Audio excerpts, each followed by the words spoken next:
ಇವತ್ತು ನಮ್ಮ ಮನೆಗೆ ಜಕ್ಣಿ, ಎಲ್ಲರೂ ಜಕ್ಣಿ ಬನ್ನಿ ಅಕ್ಕ. ಗೈಸ್ ಇಲ್ಲಿ ಮೂರ್ ಮರ್ಡರ್ ಆಗಿದೆ ಗೈಸ್. ಇವತ್ತು ನಮ್ಮ ಮನೆಗೆ ಜಕ್ಣಿ, ಎಲ್ಲರೂ ಜಕ್ಣಿ ಊಟಕ್ಕೆ ಬನ್ನಿ ಅಕ್ಕ. ಈ ವಿಡಿಯೋ ಮಾಡುವತ್ತಿಗೆ ಜಕ್ಣಿ ಮುಗ್ದು 2-3 ದಿನ ಆಗಿರತ್ತೆ. ನಮ್ಮ ಕರಾವಳಿ ಭಾಗದಾಗೆ ಜಕ್ಣಿ ಅಂತ ಅಂದರೆ ಫುಲ್ ಫೇಮಸ್. ಕೋಳಿ ಕೊಯ್ತ್ರು, ಒಳ್ಳೆ ಗೌಲ್ಗಸಿ ಊಟ ಇರತ್ತೆ. ಸುಮಾರು ಜನರಿಗೆ ಈ ಜಕ್ಣಿ ಅಂತ ಅಂದರೆ ಎಂತ ಅಂತ ಗೊತ್ತಿಲ್ಲಲ್ಲ. ಹೇಳ್ತೆ ಕೇಳಿ ನಮ್ಮ ಕುಂದಾಪುರದ ಭಾಷೆ ಹಂಗೆ. ನಮ್ಮ ಕರಾವಳಿ ಭಾಗದಾಗೆ ಹೆಚ್ಚಿನವ್ರ ಮನೆಯೆಲ್ಲ ದೈವದ ಕಲ್ಲು ಅಂತ ಇರತ್ತೆ. ಆ ಕಲ್ಲಿಗೆ ವರ್ಷಕ್ಕೆ ಒಂದ್ಸಲ ಪೂಜೆ ಮಾಡಿ ಕೋಳಿ ಕೊಯ್ಯೋದು.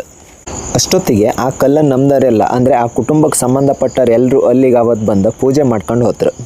ಕಡಿಕೆ ಆ ಕೊಯ್ದು ಕೋಳಿನ ಸಾರೋ ಇಲ್ಲ ಎಂಥದಾರು ಮಾಡಿ ಎಲ್ಲರೂ ಊಟ ಮಾಡೋದಕ್ಕಿಂತ ಮೊದಲು ಆ ಮನೆಯಾಗ ಜಕ್ಣಿಗೆಲ್ಲ ಅನ್ನೀರು ಇಡ್ತಾರೆ, ಅಂದರೆ ಬಾಳೆ ಎಲೆಗೆ ಹಾಕಿ ಬಳಸ್ತಾರೆ.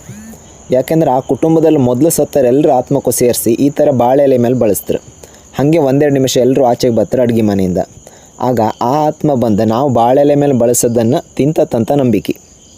ಸತ್ತ ಪೂರ್ವಜರಿಗೆ ಅನ್ನೀರಿಡೋದಕ್ಕೆ ಜಕ್ಣಿ ಅಂತ ಹೇಳ್ತಾರೆ. ನಮ್ಮನೆಗೆ ಜಕ್ಣಿಪತಿ ಪೂಜೆ ಎಲ್ಲ ಅಣ್ಣನೇ ಮಾಡ್ತಾ, ನಾನು ಚೂರ್ಪಾರು ಹೆಲ್ಪ್ ಮಾಡೋದಷ್ಟೇ. ಅಂದರೆ ಪಾನಕಕ್ಕೆ ಶುಂಠಿ ಗುದ್ದಿ ಕೊಡೋದು, ಅಡಿಕೆ ಹೋಳು ಮಾಡೋದು, ಈ ಥರದ ಸಣ್ಣ ಪುಟ್ಟ ಕೆಲಸ ಎಲ್ಲ ನಾನು ಮಾಡೋದು. ನಮ್ಮನೆಗೆ 3 ಕಲ್ಲಿತ್ತು, ಗಾಮ, ರಾಹು, ಬಾಣಂತಿ ಅಂತ. ಗಾಮ ರಾಹು ಅಂತಂದರೆ ಹೆಚ್ಚಿನರಿಗೆ ಗೊತ್ತಿರುತ್ತೆ, ಬಾಣಂತಿ ಅಂತಂದ್ರೆ ಗೊತ್ತಿಪ್ಪೋದಿಲ್ಲ.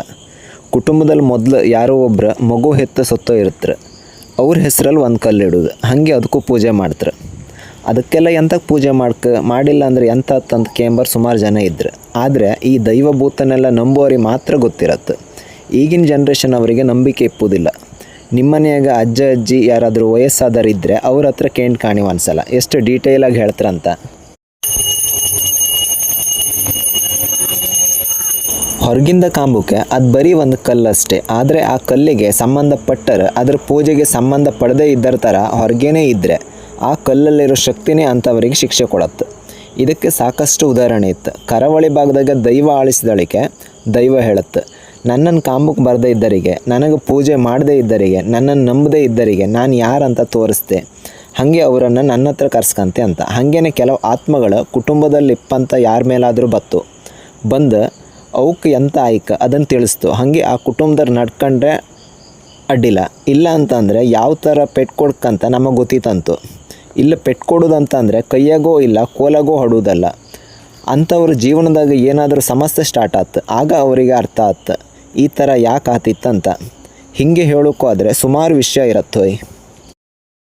ನಮ್ಮನೆಯಾಗಿರೋ ಗಾಮ, ರಾಹು, ಬಾಣಂತಿ ಕಲ್ಲು ಮೊದಲು ನೆಲದ ಮೇಲೆ ಇದ್ದಿತ್ತು. ಒಂದು ಸಲ ನಮ್ಮ ಪಕ್ಕದ ಮನೆ ದನ ಹಗ್ಗ ಹರ್ಕ ಬಂದಿತ್ತು. ಆಗ ಆ ಹಗ್ಗ ನೆಲದ ಮೇಲೆ ಇದ್ದದ್ದು ಕಲ್ಲೆತ್ತಾಗಿ ಆ ಕಲ್ಲು ಕಿತ್ತು ಬಂದಿತ್ತು. ಆಮೇಲೆ ದೈವ ಆಳಿಸಿ ಕಟ್ಟಿ ಥರ ಕಟ್ಟಿಸಿ ಅದ್ರ ಮೇಲಿಟ್ಟು ಪ್ರತಿಷ್ಠಾಪನೆ ಮಾಡಿತ್ತು. ಹಾಗೆ ಪ್ರತಿ ವರ್ಷ ಪೂಜೆ ಮಾಡ್ಕೊಂಡು ಬರ್ತಿತ್ತು. ಮೊದಲೆಲ್ಲ ಜಕ್ಣಿ ಅಂತಂದ್ರೆ ಒಂಥರ ಖುಷಿ. ಎಂತಕ್ಕಂತಂದರೆ ನಮ್ಮ ಸಂಬಂಧಿಕರೆಲ್ಲ ಮನೆಗೆ ಬರ್ತಿದ್ರು. ಹಾಗೆ ಆಚೀಚೆ ಮನೆಗೆಲ್ಲ ಮರ್ಡರ್ ಆಗಿದೆ. ಆಗಳಿಗೆ ಜಕ್ಣಿ ಊಟ ಉಂಬುದೇ ಒಂಥರ ಖುಷಿ ಆತಿತ್ತು. ಈಗೆಲ್ಲ ಯಾರ ಮನೆಗೂ ಹೊತ್ತಿಲ್ಲ, ನಾವು ಆಚೀಚೆ ಮನೆಗೂ ಹೊತ್ತಿಲ್ಲ. ಹಾಗೇನೆ ಈ ಜಕ್ಣಿಗೆ ಹೊಪ್ಪೋದೆಲ್ಲ ಫುಲ್ ಕಮ್ಮಿ ಆಯಿತು.